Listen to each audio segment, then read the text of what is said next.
जैसे ही विवाह का प्रस्ताव रखा, कहा देखो ये मैं नहीं कर सकता। क्यों?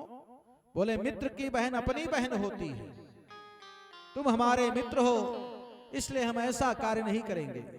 कहा ये बात धर्म की बात हमें समझ में नहीं आती, अगर सीधे करोगे तो, नहीं तो हम टेढ़ा भी करना जानते हैं। तो भय भी न होए न प्रीति। तो महाराज विवाह तो हो गया, और जैसे विवाह हो गया ना, तो अपनी बहन से इतना प्रेम इतना स्नेह करते थे कि ऐसा समय आया कि उनके ससुराल को लेकर के जाने लगे। तो इतनी प्रार्थना देवताओं से किया था, ऋषियों ने, महात्माओं ने, ब्राह्मणों ने, आचार्यों ने, गौओं ने। यमुना मैया सूख गई, जो पद्म पुष्प वो भी सुसुप्त अवस्था में चले गए। समाज की, संसार की सारी सृष्टि का कार्य ऐसी स्थिति में पहुंचा।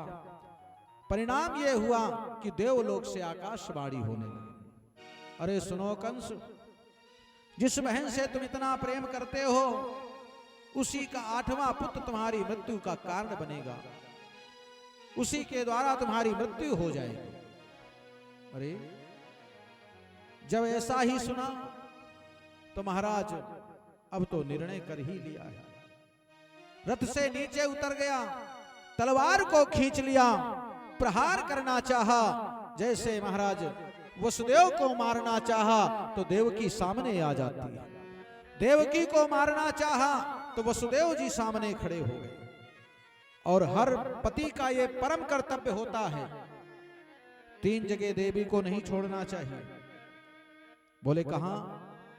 बोले अपरिचित व्यक्ति के साथ में नहीं छोड़ना चाहिए, और बीमारी की अवस्था में पत्नी को अकेले नहीं छोड़ना चाहिए।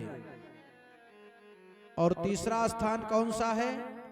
दुनिया वाले, समाज वाले, परिवार वाले, प्रियजन, माता पिता भी अगर आपकी पत्नी के ऊपर किसी प्रकार का दोष करते हैं, दोष लगाते हैं, तो पति का यह परम कर्तव्य होता है कि उस पत्नी को त्यागने की आवश्यकता नहीं। यह नियम है। ऐसा करने से महाराज शास्त्र का सम्मान नहीं होगा। दुनिया वाले कितना भी कह दें, समाज वाले कितना भी कहें, यहां तक बहुत घरों में ऐसी स्थिति आती, माता पिता ही बहू की निंदा करना प्रारंभ कर देते। नहीं करना चाहिए। जैसे भी हैं, जो भी हैं, बुराई करने की कोई आवश्यकता नहीं है। शायद तुम्हारे प्रारब्ध में ही ऐसा रहा हो, उसको समझ करके ही स्वीकार कर लेना चाहिए। परंतु जब आपने अपने माता पिता की सेवा जरूर किया होगा तो जरूर होगी। अगर वो नहीं करेंगे तो कोई दूसरा तो करेगा ही करेगा, पक्का है। लेकिन हम चाहते तो बहुत कुछ करना, कुछ नहीं पड़ेगा, अपेक्षाएं बहुत हैं। और जैसे ही महाराज वसुदेव को मारना चाहा, जब पति ही नहीं रहेगा तो संतान कैसे हो? पत्नी को मारना चाहते, कहा कौन सा मैंने ऐसा पाप किया था? अभी अभी तो हमारे हाथ पीले किए हो, अभी मैं अपनी चौखट तक पहुंची नहीं, फिर भी मेरे सुहाग को नष्ट करने की जिज्ञासा कर रहे हो। कहा अगर तुम्हारे 8वें पुत्र से तुम्हें इतना बड़ा भय है तो मैं विश्वास दे रहा हूं कि तुम्हें पुत्र देते रहेंगे, 8वां पुत्र तुमको दे देंगे। कहा मुझे विश्वास नहीं, कब 8वां हो जाए ये पता ही नहीं। सारे पुत्र छिपाते रहो इसलिए विश्वास नहीं, जब विश्वास नहीं तो फल नहीं। कारागार में बंदी बना करके डाल दिया। पिताजी ने विरोध किया, कहा तुम सठिया गए, बुद्धि काम नहीं कर रही, चलो तुम भी चलो। स्वयं मुकुट को उतारा, स्वयं धारण कर लिया, स्वयं राजा बन करके बैठ गया। पिता धार्मिक थे, धर्म का संदेशा दे रहे हैं, ये तुमने बहुत बड़ा पाप कर दिया है। कहा ये पाप पुण्य की बातें छोड़ो, तुम भी कारागार में पहुंचो। समय आया, पहले पुत्र का जन्म हुआ है, और जैसे पहले पुत्र का जन्म हुआ है, कड़ा पहरा लगवाया है। संदेशा मिला, सेवक पहुंचे, पहरेदार पहुंचे, महाराज पुत्र की प्राप्ति हो गई। दौड़ करके वो कंस आया, और जैसे आया बंधुओं माताओं, अब पहला पुष्प है, माता को कितना प्रिय है। पहला हो या चाहे आखिरी हो, कैसा भी हो, लेकिन माता तो माता है। कुपुत्रो जायेते कुचिदपि कुमाता ना भव। अपनी गोद से कैसे उसको मारने के लिए दे रही है, लेकिन वो दुराचारी, अत्याचारी, पापाचारी कंस के हृदय में दया नहीं आ रही। खींच लिया उसकी गोद से और बड़ा निवेदन कर रही बहन, कहा खतरा तो 8वें से है ना। अरे ये तो पहला पुत्र है, ए भैया इस पुत्र को छोड़ दो। मेरे लाल को मेरे भैया न मारो, इसे मार करके तुम्हें क्या मिलेगा।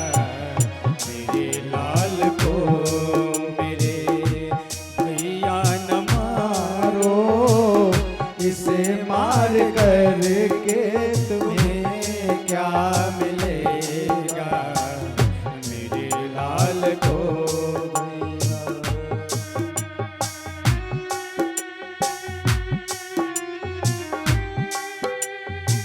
भैया छोड़ दो, ये पुत्र है, पहला पुत्र है, इसको छोड़ दो।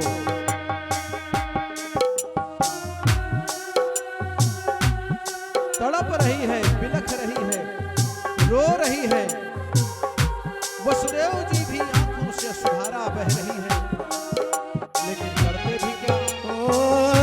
राखी की लाज भैया तूने न राखी, राखी बन गई बन करके राखी। राखी की लाज भैया तूने न राखी, राखी जल गई जल करके राखी, जल करके राखी। अगर प्यार से मुझको, अगर प्यार से मुझको ये माझी कहेगा, तो 2 बार तुझको ये मामा कहेगा। मेरे लाल को मेरे भैया न मारो, इसे मार करके तुम्हें क्या मिलेगा। मेरे लाल को भैया, मेरे श्याम को भैया, मेरे श्याम को। अनेक प्रकार से प्रार्थना किया, लेकिन जैसे ही दया तो आ गई, छोड़ दिया। छोड़ दिया। देवताओं ने कहा देवर्षि नारद, देवर्षि नारद ये तो बहुत दयालु हो गया है। ये दयालु तो हो गया है, लेकिन संतों के हृदय में बड़ी पीड़ा हो रही है। और इतना नहीं, यमुना मैया भी सूख गई हैं, यज्ञ भगवान की अग्नि भी शांत हो गई है हवन कुंड की। चंद्रमा की तीव्रता, शीतलता वो भी मंद हो गई है। सूर्य की गति जो थी महाराज, वो प्रकाश में महाराज वो परिवर्तन हो चुका है। गौओं के ऊपर नाना प्रकार के दुख हो रहे हैं, पृथ्वी पे नाना प्रकार के पाप हो रहे हैं, इसलिए जाओ। तो देवर्षि नारद जी पहुंच गए। कंस बैठे अपने सिंहासन पे। गुरुदेव भगवान का आगमन हुआ है। गुरुदेव भगवान को प्रणाम किया, कहा और बताओ वत्स कैसे हो, क्या हो रहा है। अरे कहा क्या बताएं, सारा वृत्तांत बताया। कहा पुत्र की प्राप्ति हुई है, परंतु वो पहला है, खतरा तो 8वें से है। देवर्षि नारद जी ने कहा यही तो भूल कर रहे हो, वो पहला वाला ही पता नहीं कब 8वां बन जाए, इसलिए समय परिवर्तित होता है।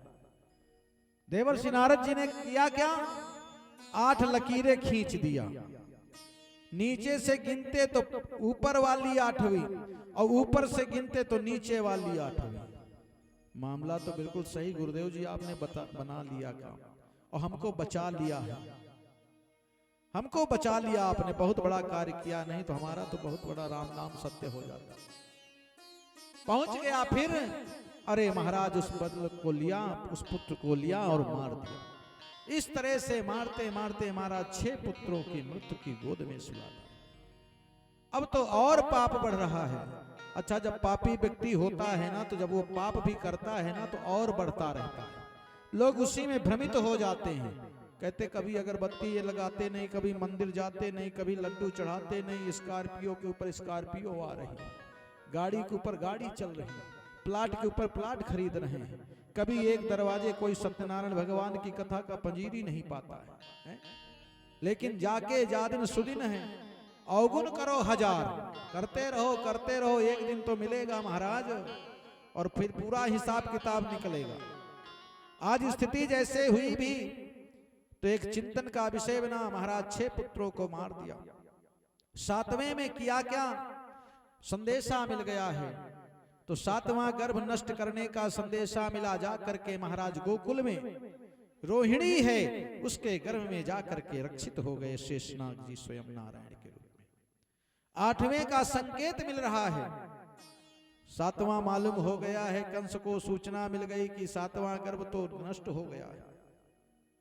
अब वो विस्मय में पड़ गया, और 8वें का समय आया, चतुर्भुज नारायण का दर्शन हो रहा है, और जैसे दर्शन हुआ तो वसुदेव जी और देवकी जी प्रार्थना करने लगे, प्रभु मेरे जीवन में जो पाप हो गया है उस अपराध को क्षमा करो, मैं जैसा भी हूं मैं आपका हूं। इतनी प्रार्थना करने के बाद में भगवान का स्मरण करने लगे, श्रीमन नारायण नारायण हरि हरि, भजमन नारायण नारायण हरि हरि, श्रीमन नारायण नारायण हरि हरि, भजमन नारायण नारायण हरि हरि, भजमन नारायण नारायण हरि हरि। अरे प्रभु से प्रार्थना किया, कहा प्रभु ये जीवन है, यह तो व्यतीत हो रहा है, और मुझे दर्शन दे करके आपने बड़ा पूर्ण कार्य किया, प्रभु मैं आपका दास हूं।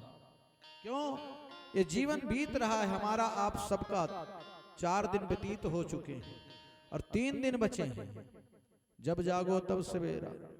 इसलिए जब भी भगवान की कृपा प्राप्त हो जाए उस कृपा को तुरंत ग्रहण कर लो, ऐसे सानिध्यता प्राप्त हो जाए, भगवान की भक्ति को प्राप्त करने के लिए साधना करना पड़ेगा, मानो उसके लिए एकांत में बैठना पड़ेगा।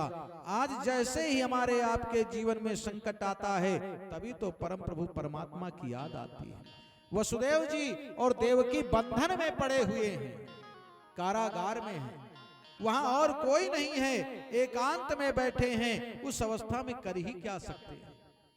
और यही तो कह रहे हैं प्रभु कि मैंने कौन सा पाप किया है, और चली जा रही है उम्र धीरे धीरे, चली जा रही है उम्र धीरे धीरे, चली जा रही है उम्र धीरे धीरे, चली जा रही है उम्र धीरे धीरे।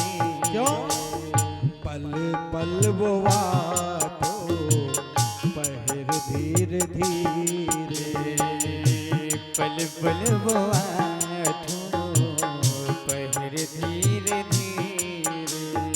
ओए प्रभु मेरी रक्षा करो, मेरे 6 पुत्र मारे गए, कहा चिंता करने की कोई बात नहीं, और पाप कर लेने दो। क्यों उसका भी समय आ ही रहा, उसकी भी उम्र बीत रही है।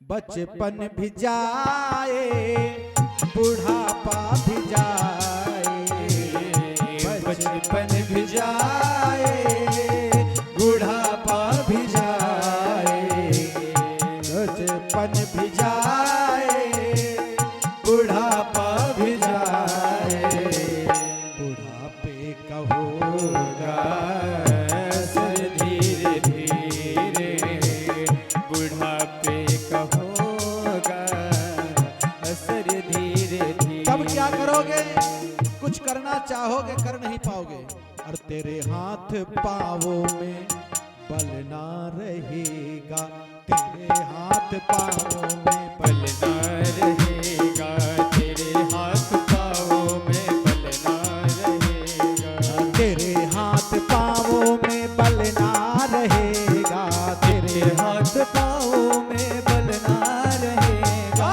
झुकेगी हो झुकेगी तुम्हारी कमर धीरे धीरे, झुकेगी तुम्हारी कमर धीरे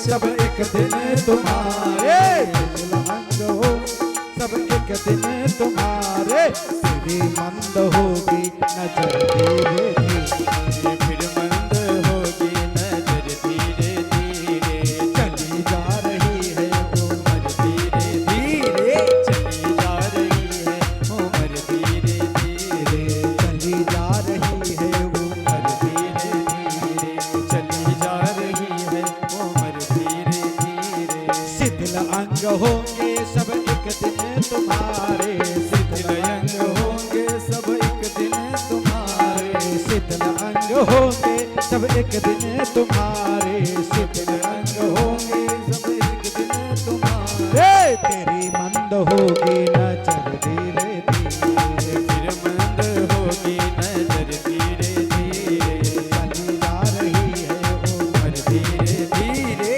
चली जा रही है जरा हाथों पूछा करिए सभी लोग जय जय श्री राधे उम्र निकल जाएगी कुछ नहीं मिलेगा इसलिए उम्र में आनंद कर लो भक्ति का मार्ग है प्यारे आनंद सोमनाथ चली जा रही है उम्र धीरे धीरे चली जा रही है उम्र धीरे धीरे बुराई से मन को तू अपने हटा ले बुराई से मन को तो अपने हटा ले बुराई से तू मन को अपने हटा ले बुराई से मन को तो अपने हटा ले तो बन जाए जय हो तो बन जाए राधे तो बन जाए जीवन तेरा धीरे धीरे चली जा रही है उम्र धीरे धीरे चली जा रही है उम्र धीरे धीरे चली जा रही है उम्र धीरे धीरे चली जा रही है उम्र धीरे क्या बात? धीरे श्री राधे हरि बोल जय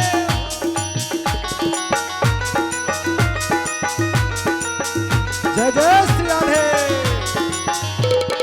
हरि बोल श्री राधे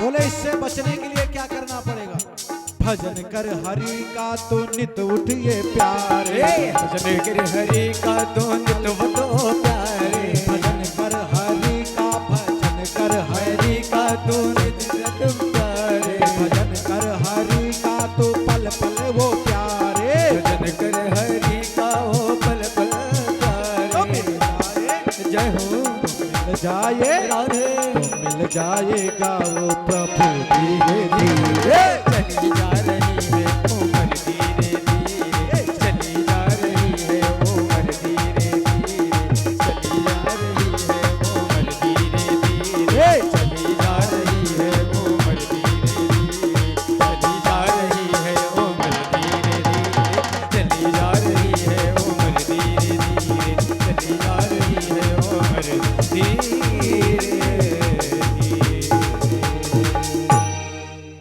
बोलिए भक्त और भगवान की जय हो आज जैसे ही प्रभु ने संदेशा दिया तो कहा प्रभु चाहूं तो मैं इस